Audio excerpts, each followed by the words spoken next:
This is National Native News. I'm Antonia Gonzalez. The U.S. Forest Service is not allowed to say no to mining, but can insist on protections for surface resources. That emerged during a recent open house held at the Mystic District Station in the Black Hills of South Dakota. A Minneapolis prospecting company, F3 Gold, wants to drill in the Silver City area, and residents showed up to ask questions and express concerns. Victoria Wicks has this report. In 1872, Congress passed the General Mining Act to promote mining on public lands. The act passed just 4 years after the Fort Laramie Treaty of 1868 gave exclusive use of western South Dakota, including the Black Hills, to the Great Sioux Nation. 2 years after the act was passed, Lieutenant Colonel George Custer led an expedition into the Black Hills, in part to explore for gold. With that 1872 mining law, we are not allowed to tell them no.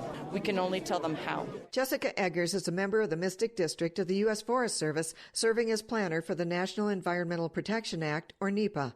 She says her agency can review mining proposals and require changes, but it can't ban the project altogether. The Forest Service does not own the mining rights to any of our land. We own the surface rights. Eggers says it's up to Congress to change the law. And that's exactly what Reno Red Cloud says should be done. We're in the 21st century now, and how do we go about amending these permitting processes and to make them conform to more protection of our environment and our water and our land and our air? Red Cloud is an officer with the Great Plains Tribal Water Alliance. He says as the planet warms, water protection becomes vital. Look at climate change coming on, and where we're going to be at in 10 years. Water is going to be more valuable than gold. Red Cloud says tribal consultation is required on a NEPA-permitted project. For National Native News, I'm Victoria Wicks in Rapid City, South Dakota. The U.S. Census kicks off Tuesday in Tooksuk Bay, Alaska. People in Alaska are traditionally the first to be counted. Census Bureau Director Stephen Dillingham talked about the census at a press conference in Anchorage last week. Alaska's vast, partly settled areas and most remote parts of the most northern state in our country gets a head start on the national count.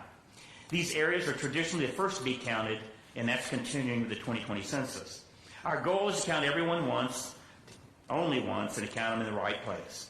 And we're making available to people and using people and giving people multiple options on how to respond and making sure that they take the extra steps to reach people that have special challenges or circumstances. And that's why the first enumeration is so important. It kind of sets the tone for the rest of the nation.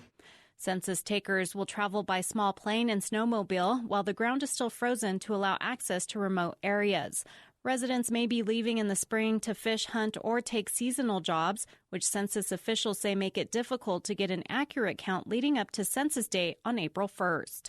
Anchorage, Fairbanks, and other portions of Alaska will be counted with the rest of the country beginning in March.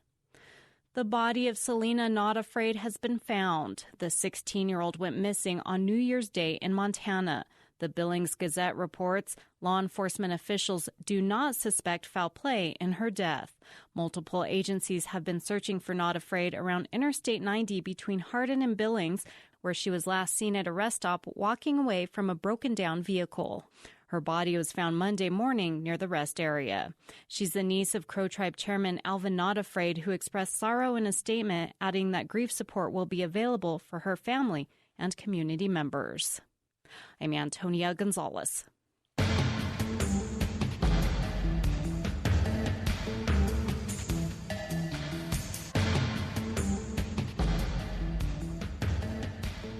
National Native News is produced by Kawanak Broadcast Corporation with funding by the Corporation for Public Broadcasting.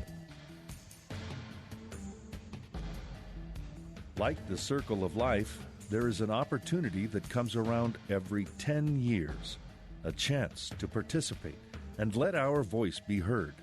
It lets others know who we are and where we are. The 2020 census will be our opportunity to shape our future for generations to come. Shape our future. Start here. Learn more at 2020census.gov. Paid for by the U.S. Census Bureau.